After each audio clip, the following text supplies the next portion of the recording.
Good afternoon everyone, कैसे हैं आप सब लोग। मेरा नाम है राहुल और मैं दूंगा आपको हिंदी ग्रामर का प्रैक्टिस सेट, प्लस इसमें होंगे करंट अफेयर के क्वेश्चंस। तो ये वीडियो मॉर्निंग में आती है, मगर आज ना थोड़ा सा तबीयत ऐसी ही थी, तो इसीलिए आफ्टरनून में आ रही है। Rahul Pandey official Telegram channel है, you can join this for PDF and more information. पहला क्वेश्चन कह रहा है आपका, बीमार व्यक्ति खाना धीरे धीरे खाता है, तो इसमें बताना है उद्देश्य। अब आपको ये दिमाग में आना चाहिए उद्देश्य कहाँ से आ गया ये।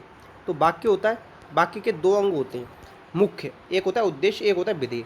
अब देखो उद्देश्य क्या है इसमें, तो उद्देश्य है बीमार व्यक्ति। क्या हो जाएगा आंसर हो जाएगा डी। आंसर हो जाएगा डी। अब देखो खाता, खाता का मतलब लिखो खाना। खाना क्या होती है, क्रिया। क्या होती है, क्रिया। तो खाने की विशेषता क्या है, धीरे धीरे, तो ये हो जाएगा इसमें क्रिया विशेषण। क्या हो जाएगा, क्रिया विशेषण। आंसर है इसका डी। नेक्स्ट वाक्य बताना है शुद्ध कौन सा है। तो देखो यह दवा रोगी को समूल से नष्ट कर देगी, समूल से नहीं समूल नष्ट कर देगी केवल। देखो वह रस्सी, यहाँ पे आना चाहिए से बांध कर ले गए, उसे रस्सी से बांध कर ले गए, तो ये भी गलत, ये भी गलत।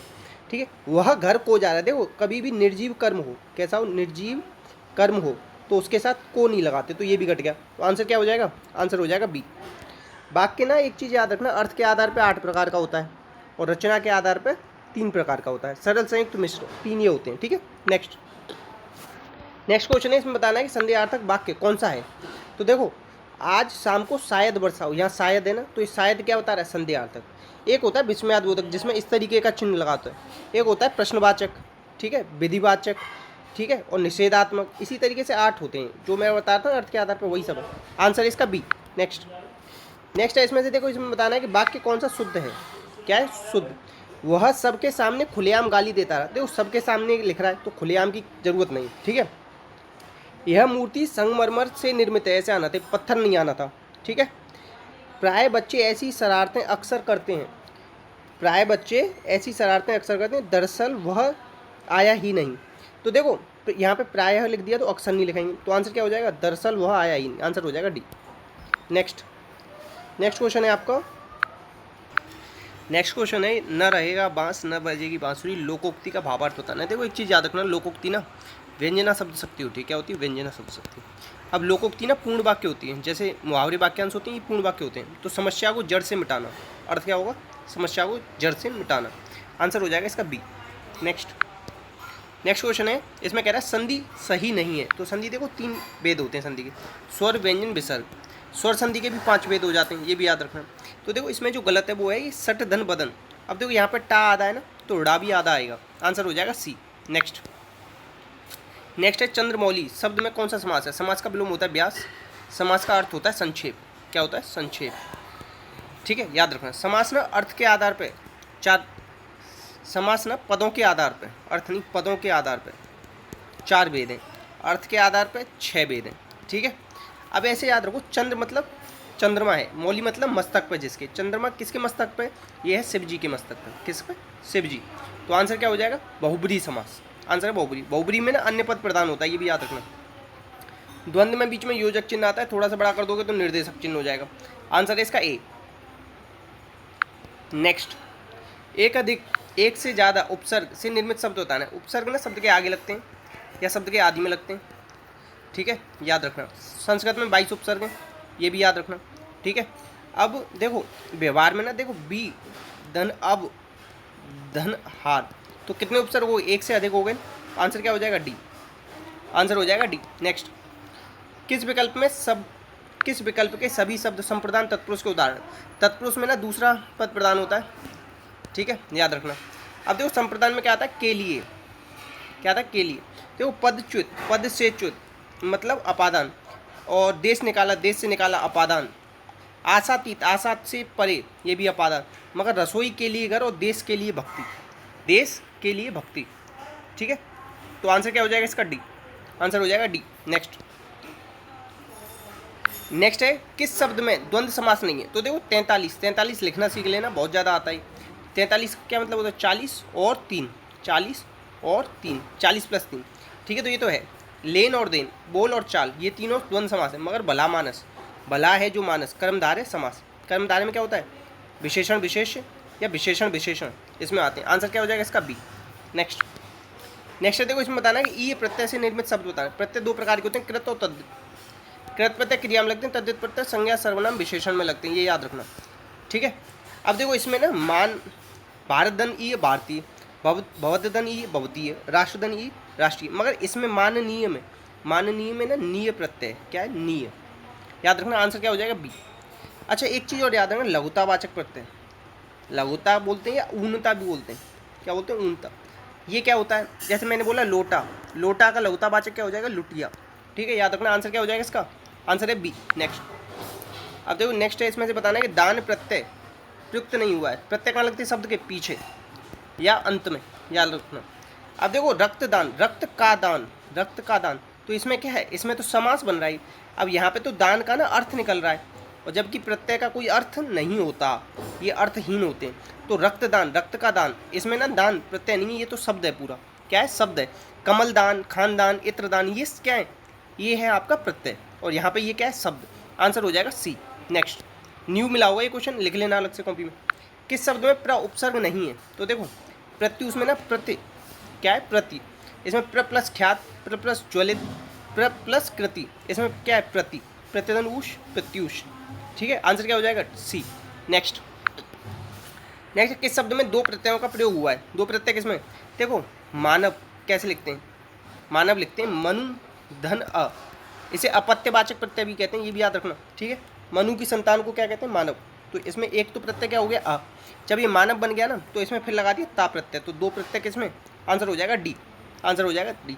इसमें मित्र में ता है, इसमें ता है, इसमें ता है, आंसर है डी।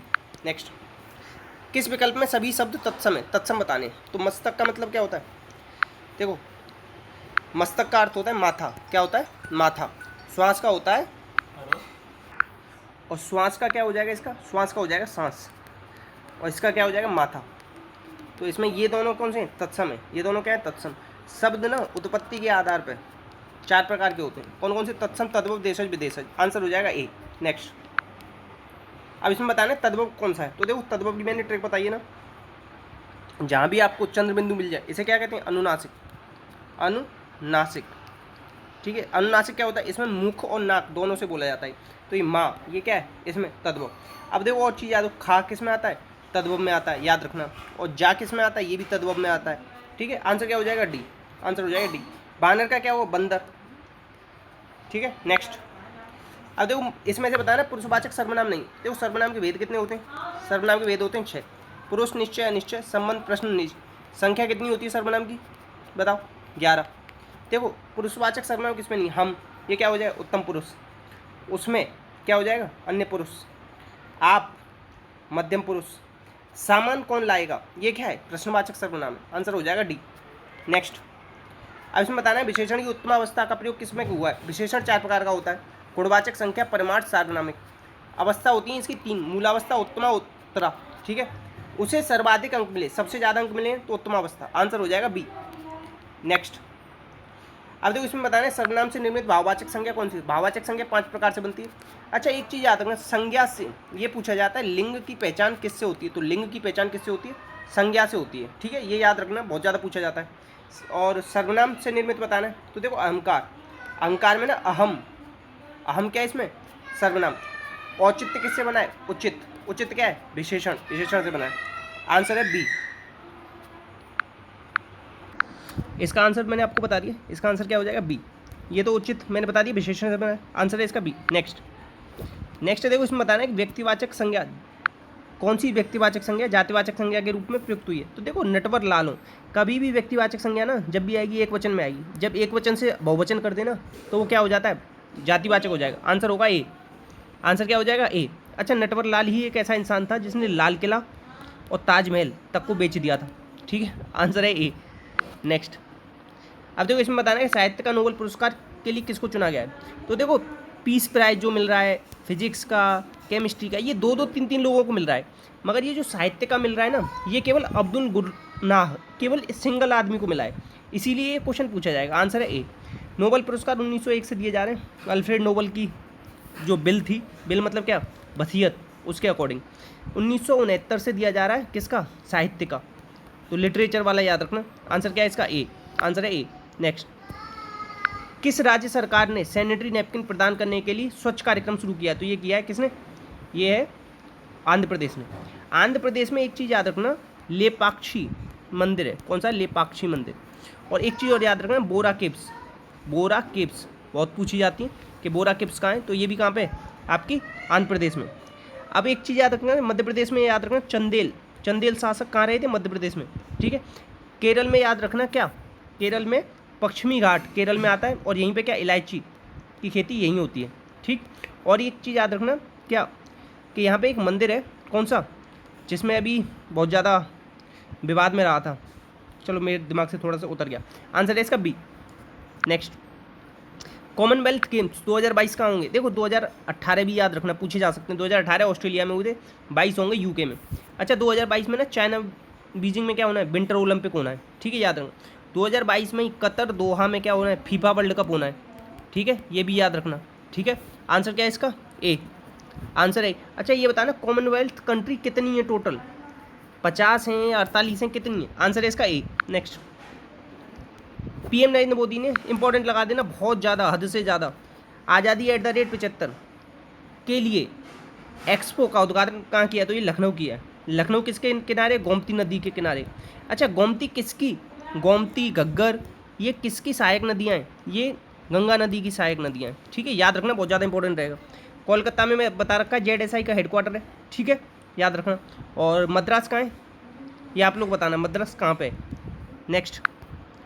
नेक्स्ट है बथुकम्मा, बथुकम्मा या तेनालू, तेनालू, तेनालू, ये दोनों उत्सव कहाँ पे मनाए जाते हैं, ये दोनों तेलंगाना में मनाए जाते हैं। आंसर क्या है इसका, ए, आंसर है ए। नेक्स्ट, अभी देखो यूनेस्को के अनुसार भारत के किस राज्य में 2631 स्कूलों में केवल एक शिक्षक, भाई साहब मैं तो देख के ना मतलब चौंक गया आंकड़ों को, तो ये तमिलनाडु का है, ये पता नहीं क्या है, ये मुझे भी समझ में नहीं आया किस तरीके से, तो इसे याद रखना, अनोखा क्वेश्चन है। यूनेस्को का हेडक्वार्टर कहाँ है, फ्रांस में, फ्रांस में ही किसका हेडक्वार्टर है, FATF का। और बॉर्डर, FATF का हेडक्वार्टर भी क्या है, फ्रांस में, ये भी याद रखना, ठीक है। और इंटरनेशनल एनर्जी एसोसिएशन, इसका भी हेडक्वार्टर कहाँ है, फ्रांस, पेरिस में, ठीक है। और एक है, छोड़ो, आंसर है इसका क्या, आंसर है इसका बी, इतना याद रखो। यूनेस्को के हेड कौन है, ऑनरे उजाले हैं, ये भी याद रखना। नेक्स्ट, अभी देखो किस राज्य में राष्ट्रव्यापी नदी पशुपालन कार्यक्रम शुरू हुआ है, तो ये हुआ है उत्तर प्रदेश में, आंसर है डी।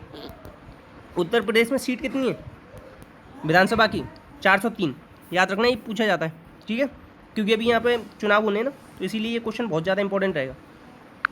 नेक्स्ट, देखो केंद्रीय बंदरगाह मंत्री ने शिपिंग द्वारा बंदरगाह संचालन के लिए डिजिटल निगरानी के लिए ऐप लॉन्च किया है, तो डिजिटल है नहीं, ये है नहीं, तो माई पोर्ट ऐप, क्या किया है, माई पोर्ट ऐप, इस नाम से, आंसर है ए। नेक्स्ट, इतने क्वेश्चन थे तो प्लीज़ शेयर कीजिएगा, सपोर्ट कीजिएगा, वीडियो अच्छी लगी हो तो लाइक कीजिएगा, कमेंट बॉक्स में बताइए कोई डाउट आया तो। इसी के साथ जय हिंद, जय भारत।